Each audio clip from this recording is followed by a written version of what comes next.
Hello, this is Brian Rowe from Mythic MTG Tech talking today about artist altars. I've recently picked up several artist altars and I want to share with you the huge amount of things that I've learned recently about this topic. I was inspired by a post that Adam Rosenvig from Magic the Seattling did recently. He is an incredible local artist that does computer animation for his day job, everything from commercials to TV shows, and he has recently started doing magic altars. He posted a brainstorm that was just incredible. This Izzet versus Golgari dual deck brainstorm, and I had to have a set of them for my Shardless Bug deck. And in the process, I actually traded for a bunch of other altars that you're going to see. I love his work. I definitely recommend checking him out. He's been doing a card or two a week and posting them on the Magic the Seattling site every few days. Now, a lot of people have asked me right away, what is the value of altars? Altars are extremely difficult to be able to tell the altar. If an altar is extremely good, it definitely increases the value, and we'll get into the value more. But the main reason to have altars done is not the value. It's to have something cool and personal inside your deck.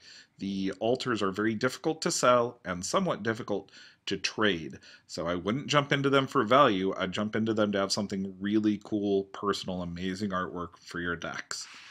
The next thing everybody asks me is how much do altars cost? I've definitely seen people locally who do altars from $10 to $50 plus per individual card. The more time that an artist is going to spend altering a card, the more the cost is. If they're going to spend 3 hours on it and they're at least picking up $10 or $15 an hour in doing that work, you're looking at a $45 altar at that point. If you have someone who's very famous and also did the original artwork on the card, the cost can even be higher. One thing to watch out for, though, is make sure that you find someone who knows what they're doing. Some of the less expensive individuals who do altars may just be starting out and not understand which paints they should be using. It's extremely important to make sure that the paint is applied very, very thinly so that your card doesn't feel thick inside of the sleeve after the alteration is done. If it feels heavy or thick, you're going to end up with a marked card that isn't legal to play, and then the value of that drops significantly. I would also make sure that you're aware of the rules with regards to cards. Generally, you're not allowed to write on cards. The exception is signatures or artist modifications. The rules, though, are up to the judge. The judge has the ultimate call here. Don't try to argue with the judge. I recommend showing up to a tournament at least an hour or two early, talk to the head judge in advance, show him your altars, and make sure they're okay before you jump into the tournament. Also, have backup copies of your cards in an unaltered form so that you don't end up not being able to play in a tournament because a judge has went with a very narrow interpretation of these rules. Even if you have something that is in the clearly okay category, it's up to a judge, and you don't want to argue with a judge. You want to be the judge's friend, make it easy for them to approve it in advance. Don't pop it on them halfway through a tournament when there's a rules question and somebody is claiming your card is deceptive. You're going to end up on the losing end of that. Let's look at the guidelines here. Generally, if you just do extended artwork, it's okay. There's a wonderful Wizards article from 2009 that points out some examples of acceptable altars. Although remember, it's up to the judge, and any individual judge can choose to interpret this however they want.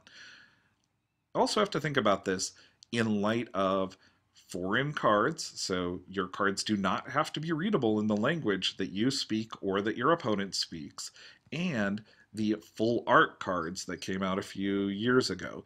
There's this precedence in Magic to where you don't even need the text of the card. Judges are around, they should have access to the Oracle text.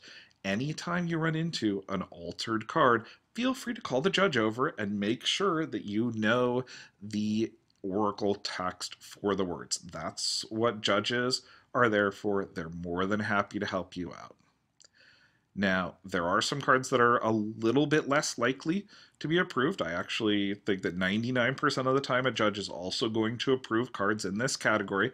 Here, the artwork does alter the card, so it's a little bit less clear what the particular card is. The card kitty card here on the left hand side with the altered island, it still has that very cool blue feel to it. It's not likely to be confused with a creature or anything else.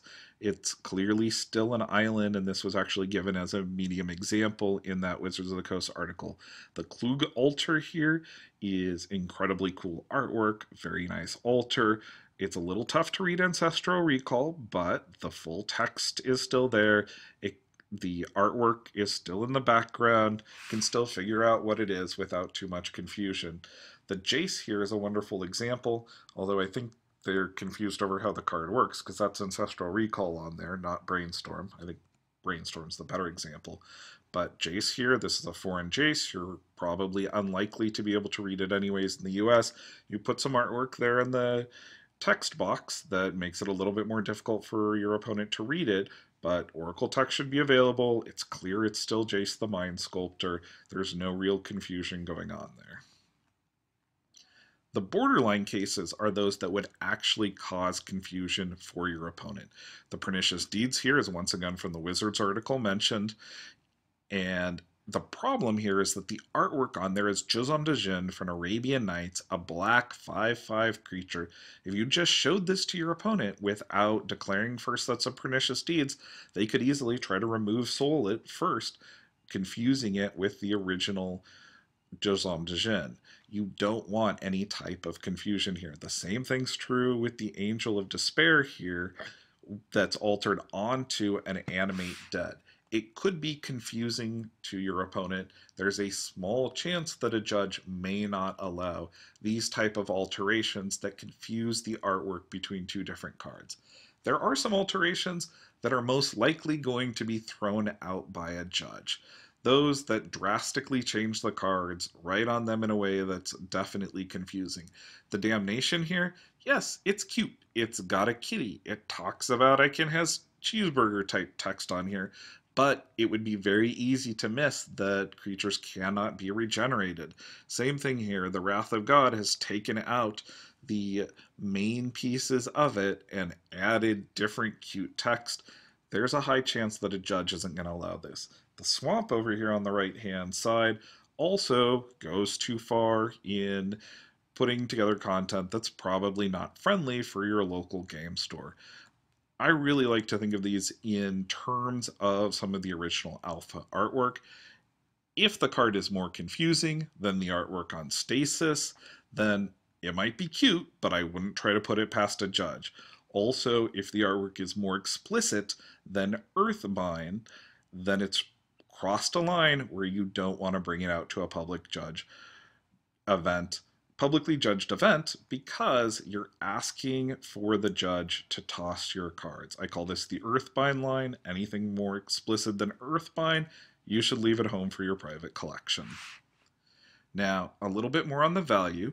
A quick search of eBay shows that there's an entire range for altered cards. The Jace the Mind Sculptor here is a perfect example of where an alteration has gone a little bit amiss. This alter is actually at about $20 or $30 below the market value at a buy it now. I'm not impressed with the artwork. I believe that the alter has been done in a way that it has brought down the value. By contrast, the Tarmogoyf altar over here by Card Kitty is currently at about $130, $140 and is likely to close in the auction at slightly above the retail price, maybe even $20 or $30 above the retail price. So I think the value has gone up there. On the bottom here, you have a very rare Dan Frazier Alpha Mox Jet, where the artwork has been altered by the original artist in an amazing way to where it looks better than the original artwork and signed by the original artist. This has added value to that Alpha Mox. That Alpha Mox is not in amazing shape, but the new artwork on it makes it an incredible collector's item, and the value has gone up. Now, even with everything I'm saying, with how value is changed by high quality artwork, Remember, the market for these altars is very narrow. It's a few EDH players, a few legacy players, a few vintage players, and a few cube individuals, but most stores will avoid these like the plague. I don't recommend investing in them for value. Invest because you love the artwork. I myself have had several cards that are staples in EDH done to put into my EDH decks to give them a cool personal personality and to bring out how cool these cards are compared to the rest. I also am just super happy with this mana vault that Adam did. It's got Aries, my astrological sign, in the background. This is a card that is priceless to me. I would never trade this. It will sit in either my blue-black competitive EDH deck or in my cube forever. Thanks. This has been Brian Rowe with Mythic MTG Tech looking at artist altars. I've also got a quick request. I would love to do a whole video focusing on some of the coolest altars out there.